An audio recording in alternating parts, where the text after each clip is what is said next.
இன்றைக்குள்ள லஞ்ச் என்னென்னு பார்க்கலாமா? இந்த வீடியோ ஃபஸ்ட் டைம் பார்க்குறவங்களுக்கு சொல்கிறேன். ஃபுட்டோட டிஸ்பிளே மட்டும் இல்லாமல் கூடவே சின்ன சின்ன ஹெல்த் டிப்ஸ் கொடுக்குறேன். நம்ம யூஸ்வலாக மெயின் டிஷ்ஷில் மட்டும் கான்சன்ட்ரேட் பண்ணாமல் அடிஷ்னலாக என்னென்ன ஆட் பண்ணால் உடலுக்கு தேவையான எல்லா ஊட்டச்சத்தும் கிடைக்கும் அப்படிங்கிறதுக்கான வீடியோஸ் தான் நான் அப்லோட் பண்ணிகிட்ருக்கேன். அப்படி இன்றைக்குள்ள லஞ்சில் கம்பு சப்பாத்தி, அப்புறம் கொஞ்சம் சோறு. கம்பு சப்பாத்தியில் உங்களுக்கு எல்லாத்துக்குமே தெரியும், கம்பில் நிறைய ப்ரோட்டீன் இருக்குது, நார்சத்து இருக்குது, கால்சியம் அதிகமாக இருக்குது.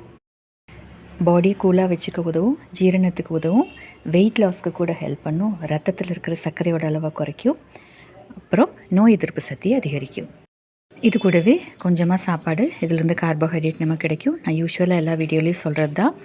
நம்ம ஒரு குறிப்பிட்ட பவுல் அளவுக்கு சாப்பாடு எடுத்துட்டோம்னா நமக்கு வெயிட் லாஸ் ஆகட்டும், இல்லை டயபெட்டிக்காக இருக்கிறவங்களுக்கு ஆகட்டும், நமக்கு ஒரு நல்ல ரிசல்ட் கிடைக்கும். மிக்சட் வெஜிடபிள் சாம்பார், எல்லா காயும் போட்டிருக்கேன்.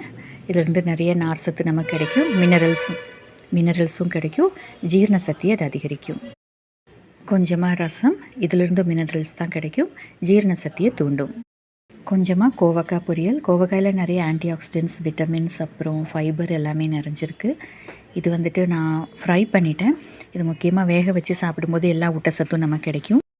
இதுவும் ரத்தத்தில் இருக்கிற சர்க்கரையோட அளவை குறைக்கும், மலச்சிக்கல் வராமல் தடுக்கும். கூடவே கொஞ்சமாக தயிர், நம்ம பாடியை கூலாக வச்சுக்க உதவும். இதுலேயே கால்சியம் இருக்குது, ப்ரோபயோட்டிக் பாக்டீரியா இருக்குது, நம்ம உடம்புல இருக்கிற நீர் சத்தை தக்க வச்சுக்கும். ப்ரோட்டீனுக்காக ஒரு பிளெயின் ஆம்லெட். இந்த வீடியோ உங்களுக்கு பிடிச்சிருந்தால் சப்ஸ்கிரைப் பண்ணிவிட்டு பாருங்கள். அப்போ நான் போடுற அடுத்தடுத்த வீடியோஸ் உங்களுக்கு நோட்டிஃபிகேஷனில் வரும். தேங்க்யூ.